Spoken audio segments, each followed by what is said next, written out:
할렐루야! 아멘. 이 시간 마가복음 1장 35절부터 39절 말씀을 통해 하나님을 늘 전하는 사람, 벌써 세 번째 시간인데, 우리가 무엇이 복음이고 어떤 것이 복된 소식인가를 첫 번째 시간에 배웠습니다. 죄에서 구원해 주신 소식, 또한 우리를 의롭다 칭해 주신 소식, 또 죽음의 권세에서 우리를 영생으로, 사망에서 생명으로 옮겨주신 소식이, 그것이 복된 소식이다. 세상에 돈 벌고 잘 사는 것이 복된 소식일 수도 있지만, 그러나 그것보다 더 근본적인 소식은 그것이 복된 소식임을 우리가 잊지 마시기 바랍니다. 아멘. 또한 우리가 무엇이, 그럼 왜 전해야 되나? 그 복된 소식을 여러분, 우리가 하나님의 사랑을 알았다면 전해야 된다는 겁니다. 사랑은 나누고, 또한 사랑은 전해주는 겁니다. 이웃이 원수가 아니라 이웃이 사랑해야 될 자, 하나님이 못난 우리를 사랑하신 것처럼 그 사랑을 전하는 것, 그것이 또한 우리의 명령이고, 또한 주님이 우리를 위해서, 그걸 위해서 오셨고, 사도들이 또 예수님이 그 일을 행하셨기 때문에 죽어가는 저 영혼을 살리는 것, 그것이 전도이기 때문에 그것을 우리는 절대 잊지 마시기 바랍니다. 아멘. 이 시간은 마지막으로 복된 소식을, 이제는 무엇이 복된 소식이고 왜 전해야 되는지도 알았다면 어떻게 전할 것인가, 전도의 방법론에 대한 이야기를 잠깐 해보려고 합니다. 아멘. 우리는 온 천하에 다니며 만민에게 복음을 전파하라는 말씀을 압니다. 알죠? 땅끝까지 이르내 증인이 되리라 알죠? 그 말씀도 알아요. 그런데 정작 전도하라고 하면 어떻게 해야 되지? 하면서 막막할 때가 있습니다. 그래서 전도하는 교육이 필요하고, 교회들마다 나름의 전도 프로그램을 진행하기도 합니다. 그래서 전도에는 여러 가지 방법이 있다고 해요. 우리가 흔히 말하는 축호 전도가 있습니다. 축호 전도는 동네에 있는 집들을 다 일일이 문을 두드리면서 예수 믿으세요? 계십니까? 좋은 소식을 전해드리기로 왔습니다 하고 문을 두드리는 걸 이야기합니다. 집집마다 전도지를 나눠주고 복음을 전시하고 교회로 인도하는 방법이 있죠. 많은 전도왕들이 그런 모습으로 전도를 했다고 이야기합니다. 노방전도도 있죠. 노방전도는 뭡니까? 길거리에서 전도지를 나눠주면서 방문을, 교회를 오십시오, 복음을 제시하고 교회로 인도하는 방법이 있죠. 이 축호 전도의 유명한 분 중에 안강자 권사님이라는 분의 이야기가 있죠. 문을 두드려서 누가 매꼼히 이렇게 고개를 내밀길래 어떻게 했다고요? 다리를 먼저 넣었다고요. 문을 닫으려고 해서 다리를 넣어가지고 다리가 다쳤음에도 불구하고 그 사람을 하나님께로 인도하고자 하는 그 열망으로 전도했다라고 간증을 하는 것 같습니다. 또한 노방전도는 또 어떤 이야기가 있느냐, 우리가 길거리에서 노방전도를 하면 그냥 보고 그 자리에서 막 버리는 사람도 있어요. 정말 안타깝고 속상하고 무시당한 것 같고 그렇습니다. 그러나 노방전도를 하지 말아야 되느냐, 이 노방전도를 통해서 많은 사람들에게 안 듣는 것 같지만 그들이 그 마음을 하나님께서 언젠가는 여시는 마음으로 전도를 한 사람이 있어요.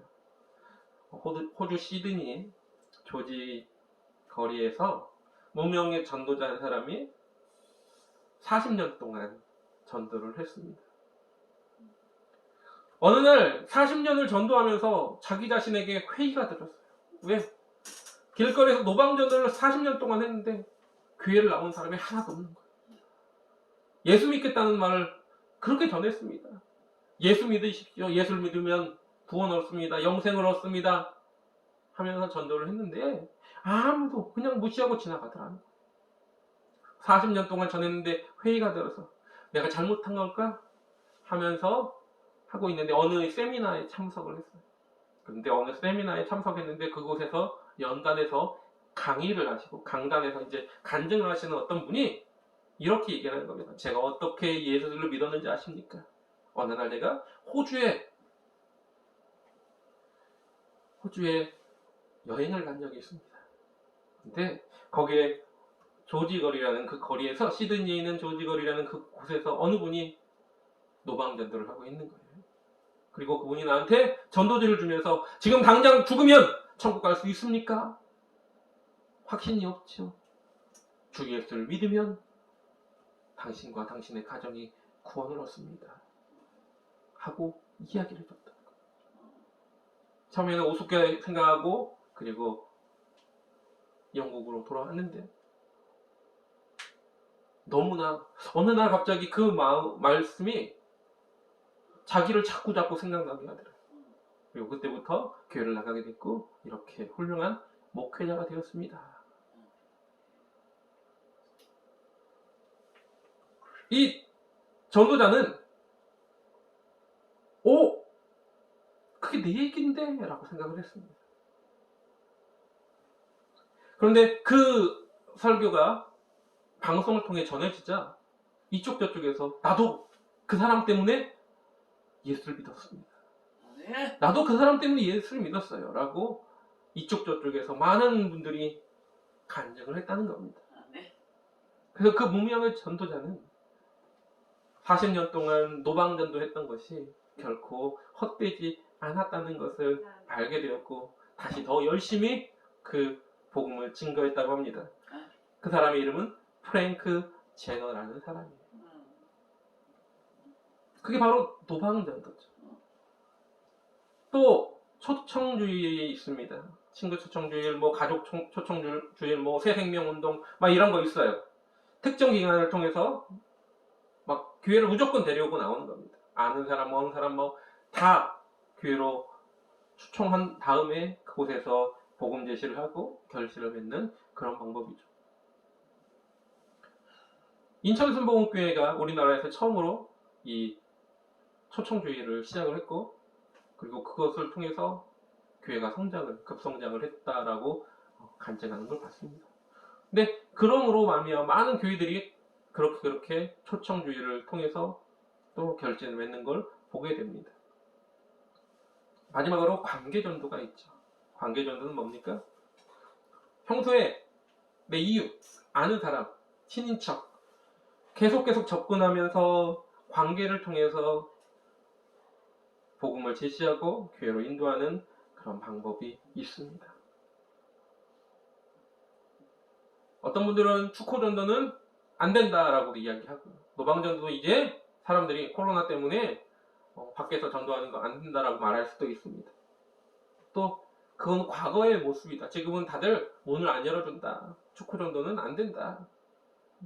제가 지나다니면서 전도를 가끔씩 할 때 문을 두드려도 확실하게 문을 열어주지는 않습니다.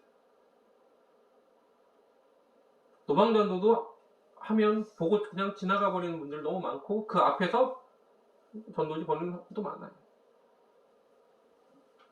그래서 요즘은 관계전도가 대세다라는 말들을 많이 합니다. 근데 전도에 어떤 방법이 좋고 어떤 방법이 옳다 이 방법만이 정의다라고 말할 수 있는 건 아무것도 없다라는 겁니다. 아까 얘기했죠. 프랭크 제너의 그 이야기 40년 동안 전도를 하면서 아무도 안 받는 것처럼 아무 결실이 없는 것처럼 느꼈지만 그러나 언제 어디서 하나님이 역사하실지는 아무도 모르는 겁니다. 우리가 해야 될 일은 뭡니까? 전하는 것이죠. 우리가 해야 될 일은 그저 전할 뿐이라는 겁니다. 포기하지 않고 하나님께서 주신 사명을 감당하는 것. 그것이 우리가 해야 될 일인 거예요. 이런 전도의 방법론에 대한 이야기, 아까 전도를 어떻게 할 것인가 했더니 방법론에 대한 이야기라고 했더니 그러면 접촉호 정도 이런 겁니까? 라고 말할 수 있는데 그것이 아니고 근본적인 우리의 자세에 대한 이야기를 하려고 합니다. 나는 어떤 사람인가? 나는 어떻게 전도를 할 것인가?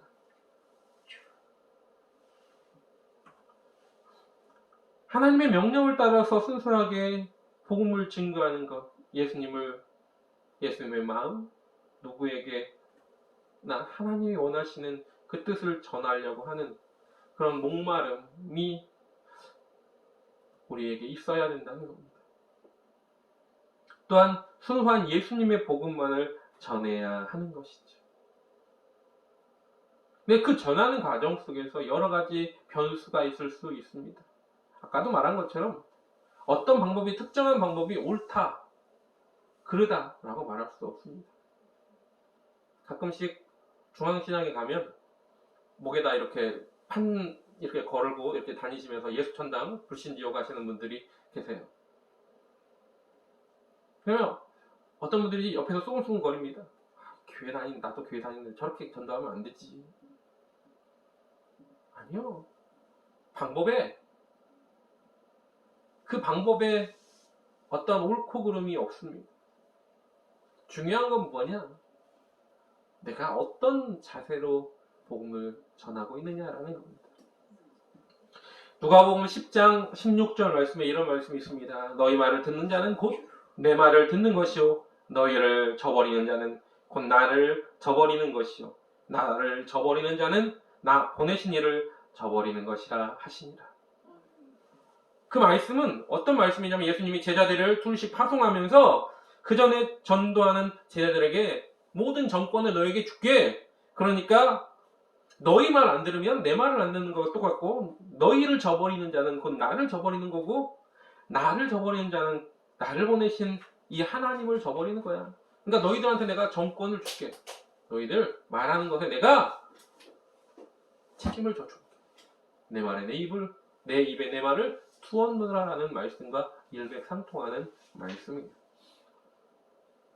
또한 바울도 이렇게 말했습니다. 고린도 후서 5장 20절에 이렇게 말했습니다. 이러므로 우리가 그리스도를 대신하여 사신이 되어 하나님이 우리로 하여금 너희를 권면하시는 것 같이 그리스도를 대신하여 간구하노니 너희는 하나님과 화목하라 라고 말하고 있습니다. 이 말은 뭐냐면 사도 바울이 말하는 건 우리가 그리스도의 사신이라는 겁니다. 사신이 뭡니까? 어느 나라에 그 나라를 대표해서 그 나라를 방문하는 사람을 사신이라고 말하죠. 오늘날로 말하면 뭐라고 말합니까? 각 나라의 대사예요. 대사관에 있는 대사가 뭡니까? 각 나라에 파견돼서 그 나라에 파견된 나라의 얼굴로서 대표하는 잘하는 것을 잊지 말아야 되는 겁니다. 근데 그 대사가 잘못하면 누가 욕먹어요? 그 대사도 욕먹지만 그 나라도 욕을 먹는 거예요. 몇 년 전에 우리나라에서 어떤 대사의 부인이 백화점에서 상점에서 그 직원의 뺨을 때린 것을 가지고 큰 문제가 발생했었죠. 결국엔 그 대사 부인이 한 행동이었지만 그 대사까지 어디로 가요? 본국으로 송환이 됐습니다. 그 말은 뭐냐면 그만큼 뭐예요? 근데 또 막강한 권력도 있습니다. 대사는요, 그 나라의 얼굴이기 때문에 치외법권, 면책특권 이런 것들이 있습니다. 그런데 우리는 그 권리만 누리려고 하고 의무를 다하지 못하면 그렇게 그 나라까지도 욕을 먹는 거예요. 우리 하나님의 대사이면 우리가 어떻게 행동하느냐에 따라 하나님의 나라의 얼굴에 먹칠을 할 수도 있고 하나님께 영광을 가리는 그런 모습으로 비춰질 수도 있다는 겁니다. 가끔씩 어떤 커뮤니티에 보면 이런 말이 있어요. 예수님은 참 좋으신 분이고 사랑이 넘치는 분인데 그리스도인들을 보면 그것이 아닌 것 같다. 이런 말들이 많죠. 우리의 행실, 우리의 행동, 우리 마음가짐이 어떻냐라는 겁니다. 세상 사람들은요, 저와 여러분들을 보면서 예수님이 어떻게, 하나님이 어떠한 분이신가를 그리고 있다라는 겁니다. 만약에 우리가 거짓말쟁이면 하나님의 나라가 거짓말을 하는 것이 되는 거예요. 예수님이 거짓말쟁이가 되는 겁니다. 여러분, 우리가 교만하고 이기적이고 폐쇄적인 사람이라면 여러분, 세상 사람들은 예수님 또한 그런 분이라고 생각할 거라는 거죠.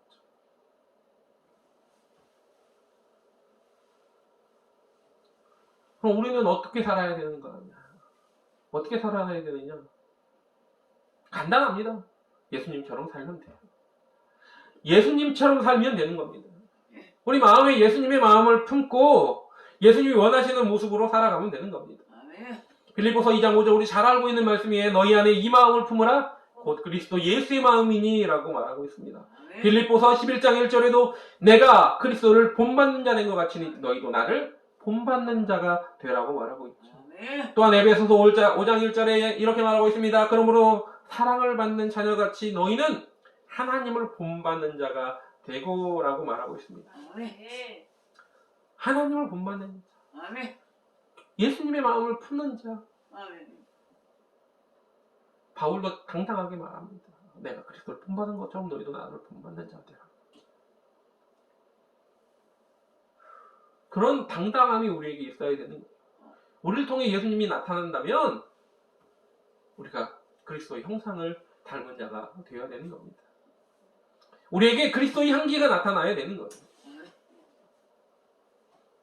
인도 선교사 스탠리 존스가 쓴 책이 있습니다. 인도의 길을 걷고 있는 예수님이라는 그 책에 보면 인도에서 그리스도인이라고 말하면 사람들이 아주 기분 나쁘다고 이렇게 기분 나빠한다고 합니다. 왜 그렇습니까? 기독교에 대한 부정적인 이미지 때문이에요.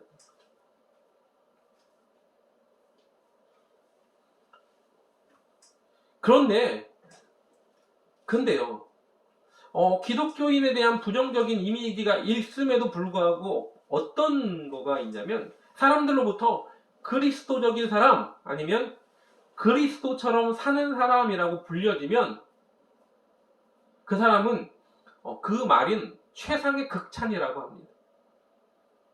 무슨 말이냐면 제대로 예수님을 안 믿는 사람 때문에 기독교를 싫어하는 거지 제대로 믿는 사람은 사람들로부터 인정받는다라는 말입니다. 여러분, 저와 여러분이 그러한 인정받는 사람 되시기를 주님의 이름으로 부탁을 드립니다. 아멘. 그래야 되는 겁니다. 믿음의 사람은 그래야 되는 거예요. 그러기 위해서 뭐예요? 예수님이 어떤 분인지 알고 그분이 무엇을 원하시고 그분이 어떻게 우리에게 행하기를 원하시는지를 우리가 그대로 따르면 되는 겁니다. 전도지를 수백만 정 뿌려도 우리가 예수님처럼 살지 않으면 그들에게 가마가 없습니다. 아무리 그 사람들한테 예수 믿으라고 전해도 내가 믿는 자처럼 온전하게 주님이 원하시는 모습처럼 안 살면 예수 믿어도 똑같네 라는 말밖에 듣지 않습니다. 중요한 건 뭡니까? 예수님처럼 사는 겁니다. 저와 여러분이 그리스도처럼 사는 사람, 사람들로부터 야, 넌 참 예수님처럼 살고 있어. 그렇게 불려지기를 주님의 이름으로 부탁을 드립니다. 또한 여러분 어떻게 전할 것인가라는 예수님처럼 살아야 되는데 그 예수님은 어떤 예수님을 우리가 또 전해야 되느냐.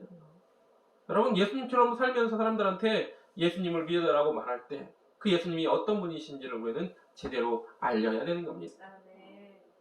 우리가 예수님의 마음을 품고 주님을 본받고 살다 보면 정말로 예수님의 복음을 전한 교회가 있죠. 근데 덮어놓고 교회를 데리고 가면 목사님이 알아서 하실 거야 라고 하면서 무턱대고 교회를 데리고 나올 수도 있습니다. 그래도 됩니다. 그러나 교회에서도 나름의 교육을 시키죠. 전도에 대한 교육을 시킵니다. 그래서 어떤 교회들은 때때로 전도 교육을 시키면서 목사님 자랑을 막 하라고 시킵니다. 우리 목사님은 어느 대학교를 나왔고 어떤 교육을 받았고 어디에서 어떻게 뭘 하고 있고 막 학력 자랑도 시키면서 또 우리 목사님은 참 좋은 분이라고 하면서 가르치라고 하죠. 또 교회 자랑을 막 시켜요. 우리 교회는 몇 명이 다니고 뭐 이런 일들을 막 시킵니다. 뭐 그 교회들 나름의 어떤 전도 전략이겠죠. 그러나 여러분 우리가 전해야 될 그 이름은 단 하나라는 걸 여러분 잊지 말아야 된다는 겁니다. 우리가 전해야 될 그분은 오직 예수 그분만을 전해야 된다는 걸 잊지 마시기 바랍니다. 요한복음 3장 16절에 뭐라고 말하고 있습니까? 하나님이 세상을 이처럼 사랑하사 독생자를 주셨으니 이는 저를 믿는 자마다 멸망치 않고 영생을 얻게 하려 하심이니라. 사도행전 4장 12절에 뭐라고 말합니까? 다른 이로서는 구원을 얻을 수 없나니 천하 인간의 구원을 얻을 만한 다른 이름을 우리에게 주신 일이 없음이라라고 하셨다는 거죠. 또 요한복음 20장 31절에 왜 성경을 썼느냐? 딱 이렇게 말하고 있습니다. 오직 이것을 기록함은 너희로 예수께서 하나님의 아들 그리스도이심을 믿게 하려 하며 또 너희로 믿고 그 이름을 힘입어 생명을 얻게 하려 함이니라 라고 말하고 있습니다. 뭘 전해야 된다고요? 먼저 하나님의 아들이시다. 예수님은 하나님의 아들임을 우리가 전해야 됩니다. 따라해 보겠습니다. 예수님은 하나님의 아들이십니다. 예수님은 하나님의 아들이십니다. 두 번째는 뭐냐? 그분이 그리스도라는 거죠. 기름 부음 받은 자. 그리스도라는 건 뭐냐면 왕이시고 제사장이시고 선지자이심을 이야기하는 겁니다. 네. 여러분 그분이 우리의 그리스도이심을 전해야 될 줄 믿습니다. 네. 오늘 한번 따라해 보겠습니다. 두 번째로 그리스도는 그리스도이심을 전해야 합니다. 그리스도이심을 전해야 합니다. 세 번째로 또 뭡니까? 성경에 보니까 우리로 생명을 얻게 하는 것, 그것을 전해야 된다라고 말하고 있습니다. 요한복음 5장 24절에 보니까 진실로 너희에게 이르노니 내 말을 듣고 또 나 보내신 이를 믿는 자는 영생을 얻었고 심판에 이르지 아니하나니 사망에서 생명으로 옮겼느니라 라고 말하고 있습니다. 또한 요한복음 3장 36절에는 아들을 믿는 자는 영생이 있고 아들을 순종치 아니하는 자는 영생을 보지 못하고 도리어 하나님의 진노가 그 위에 머물러 있느니라 라고 말하고 있습니다. 뭐예요? 우리가 전해야 될 건 그분이 우리로 하여금 뭐예요? 사망에서 생명으로 옮겨주는 생명을 얻게 하실 분이라는 걸 전해야 된다는 겁니다. 같이 따라하겠습니다. 우리로 생명을 얻게 하실 것을 전해야 합니다. 그렇게 전해야 되는 거예요. 그분이 하나님의 아들이시고 그리스도이시고 우리로 사망에서 생명을 얻게 하실 분이라는 걸 전해야 된다는 겁니다. 또 마지막으로 무엇을 전해야 되느냐? 그분이 마지막 때에 심판주로 오실 것을 전해야 됩니다. 심판은 반드시 있다라는 겁니다. 히브리서 9장 27절에 뭐라고 말합니까? 한 번 죽는 것은 정하신 것이요 그 후에 심판이 있으리니 라고 말하고 있습니다. 또 마태복음 12장 36절부터 37절에 이렇게 말하고 있습니다. 내가 너희에게 이르노니 사람이 무슨 무익한 말을 하든지 심판날에 이에 대하여 신문을 받으리니 내 말로 의롭다함을 받고 내 말로 정죄함을 받으리라라고 반드시 심판이 있다라는 걸 이야기하고 있다는 겁니다. 근데 그 심판의 심판자가 누구냐? 그분이 바로 예수님이라는 겁니다. 로마서 2장 16절에 이렇게 말하고 있습니다. 곧 내 복음에 이른 바와 같이 하나님이 예수 그리스도로 말미암아 사람들의 은밀한 것을 심판하시는 그날이니라 라고 말합니다. 또한 요한복음 5장 22절부터 23절에 이렇게 말하고 있습니다. 아버지께서 아무도 심판하지 아니하시고 심판을 다 아들에게 맡기셨으니 이는 모든 사람으로 아버지를 공경하는 것 같이 아들을 공경하게 하려 하심이라. 아들을 공경치 아니하는 자는 그를 보내신 아버지를 공경치 아니하느니라 라고 말하고 있습니다. 우리 예수님이 심판주로 오신다는 겁니다. 그런데 그 심판은요, 내가 좋아하는 사람, 내가 싫어하는 사람 이렇게 구분하면서 그렇게 심판하는 게 아니라는 겁니다. 그 심판은 어때요? 공정하고 공의로우십니다. 요한복음 5장 30절에 이렇게 말하고 있습니다. 내가 아무것도 스스로 할 수 없느라 듣는 대로 심판하노니 나는 나의 원대로 하려 하지 않고 나를 보내신 이의 원대로 하려는 고로 내 심판은 의로우니라 라고 말하고 있습니다.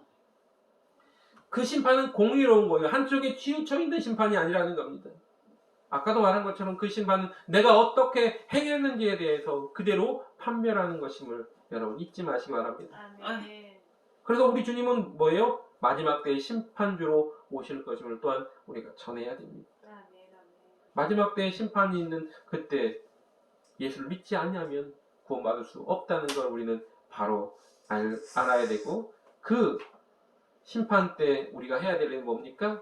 그래서 영원한 심판에 거하는 자가 아니라 생명으로 구원받는 자가 되어야 된다는 걸 잊지 마시기 바랍니다. 아멘. 그걸 전해야 돼요. 언제까지 전해야 되느냐? 여러분, 언제까지 전해야 될까요? 정해져 있죠. 언제까지요? 세상 끝날까지. 세상 끝날까지 전하라고 성경은 분명하게 말하고 있습니다. 여러분, 주님 오시는 그날까지 전해야 된다는 겁니다. 기한은 몰라요. 그때가 언젠지 모릅니다. 아, 이때까지 전했으면 좋겠는데 이 그때까지가 언젠지를 모른다는 겁니다. 그분이 오시를 그때까지 전해야 되는 거죠. 에녹은요, 하나님이 그를 데려가실 때까지 전했습니다. 창세기 5장 21절부터 24절을 읽어보면 이렇게 말하고 있습니다. 에녹은 65세에 무드셀라를 낳았고, 무드셀라를 낳은 후 300년을 하나님과 동행하며 자녀를 낳았으며 그가 365세를 향수하였더라. 에녹이 하나님과 동행하더니 하나님이 그를 데려가심으로 세상에 있지 아니하였더라 라고 말합니다. 무슨 말이냐면 언제까지 전해야 되냐고 기한을 정해놓지 않으셨다는 겁니다. 그 기한은요, 하나님께 있는 것이죠. 언제 오실지도 하나님께 있는 겁니다. 하늘의 천사도 아들도 모른다라고 성경은 기록하고 있습니다. 너희는 해야 될 일을 하면 되는 겁니다. 우리가 언제까지 전해야 되느냐? 바로 내 삶이 끝나는 그날까지, 주님이 오시는 그날까지 멈추지 않아야 될 것, 그것이 뭐로? 하나님을 온전히, 하나님 나라를 전하는 것, 예수 그리스도를 전해야 되는 삶임을 잊지 마시기 바랍니다. 그때는 분명히 언제가 될지 모르지만 끝날은 있으며 그때 징조가 분명하게 보여준다라고 성경은 말하고 있습니다. 그때에는 많은 이들이요, 그리스도라고 하면서 사람들을 미혹해하고 난리와 난리가 나고 민족이 민족을 대적하는, 그리고 첫째 기근과 지진이 많이 넘쳐나고, 또한 너희를 환난에 넘기고 모든 민족에게 믿는 자가 미움을 받는다. 거짓 선지자들이 많이 나타나서 사람들을 믿는 자들을 미혹하기도 하고요. 불법이 성행하고 하나님의 사랑이, 온전한 사랑이 식어버렸다. 그때가 되면 말세가 가까워왔다라는 거죠. 근데 우리가 왜 요즘을 말세 지말이라고 많이 말을 하느냐? 점점점 가까워지는 이유가 정말 믿는 사람들이 이렇게까지 사람들로부터, 종교의 자유가 있음에도 불구하고 이렇게까지 사람들로부터 손가락질을 받고 있을까? 이게 나라와 나라가, 민족과 민족이 대립하는 것들이 얼마나 또 많습니까? 기근과 지구가 몸살을 앓고 있고 기후변화가 심각하고 이런 일들이요, 말세가 가까워짐을 분명하게 말하고 있다는 겁니다. 그런데 우리가 그 가까워 올수록 우리가 뭘 해야 되느냐면 우리의 믿음을 더욱더 굳건하게 지키고 마지막 명령을 따라서 그 명령을 전해야 되는데 우리는 딴 데 신경 쓰고 있는 거예요. 언제 오실지, 어떻게 오실지, 남들은 어떻게 될지. 나는 남들 신경 쓰고 또 좀 더 먹을 것, 입을 것 염려하면서, 내 자녀들은 어떻게 될 걸 염려하면서 잘 됐으면 좋겠다, 좋은 직장에 갔으면 좋겠다, 이런 것에 더욱더 신경을 쓰고 있는 우리의 모습을 발견하게 된다는 겁니다. 근데 우리 주님은 이렇게 말합니다. 그런 거 신경 쓰지 마. 네 일이나 잘해. 요한복음 1장 21절부터 22절에 이런 말씀이 있습니다. 이에 베드로가 그를 보고 예수께 여짜오되 주여 이 사람은 어떻게 되겠사옵나이까? 예수께서 가라사대 내가 올 때까지 그를 머물게 하고자 할지라도 내게 무슨 상관이냐? 너는 나를 따르라 하시더라. 이게 무슨 말씀입니까? 베드로가요 예수님의 품에 안겨있는 제자를 봅니다. 그게 요한이죠. 요한을 보면서 이 사람은 어떻게 됐으면 좋겠어? 어떻게 됩니까? 라고 하니까 그가 세상 끝날까지 나랑 함께 할 거야 라는 그런 말이라는 거죠. 그러니까 그거 부러워해갖고 물어보는 게 다시 한번.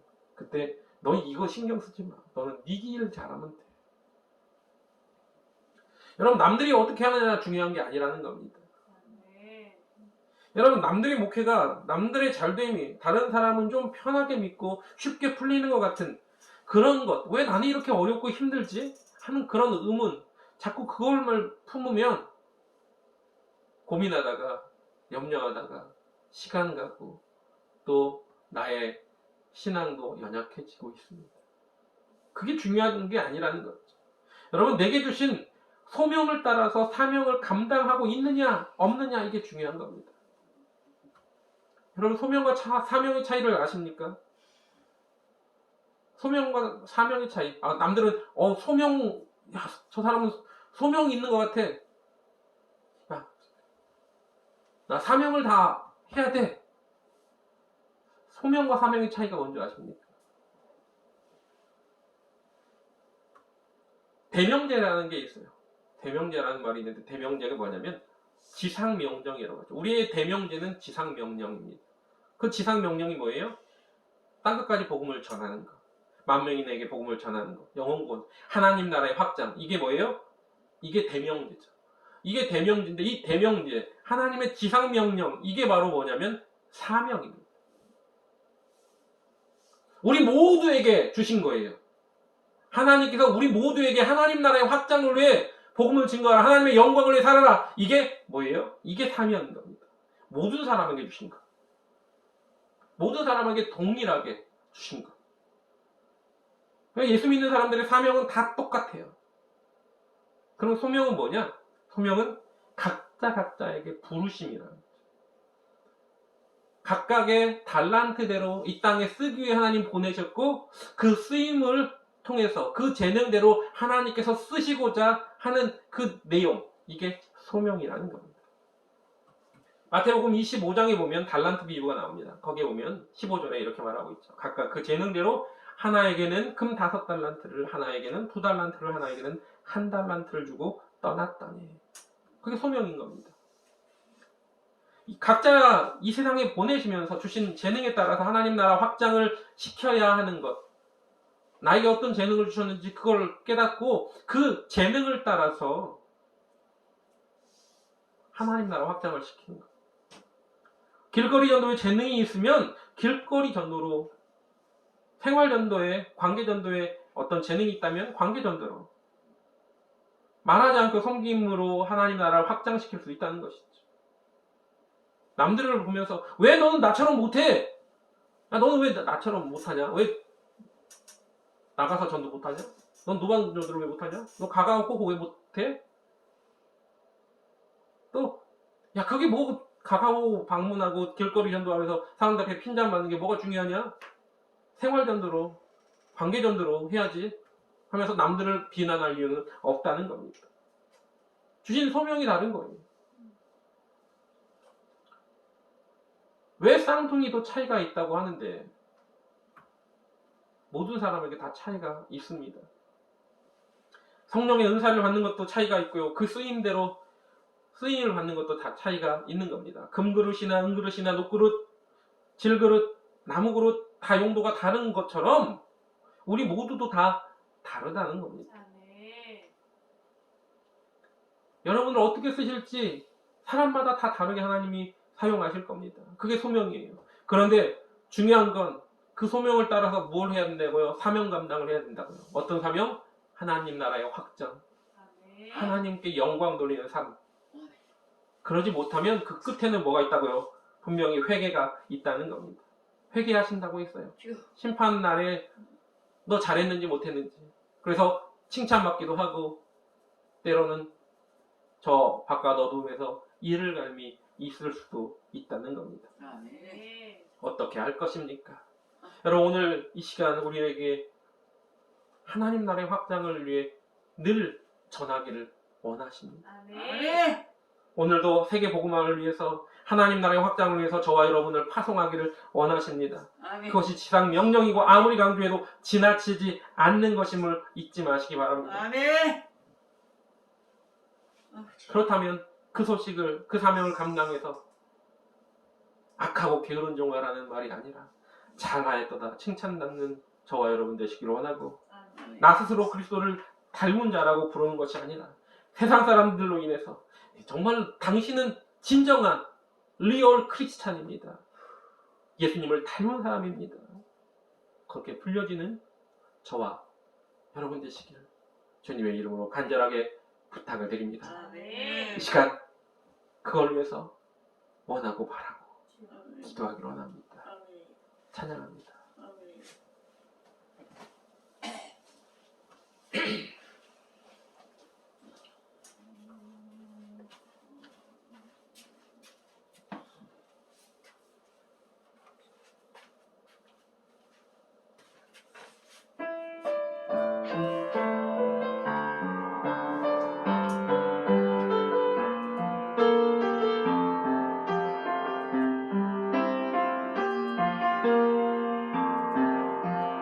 이 세상을 살아가는 동안에 나의 힘을 의지할 수 없으니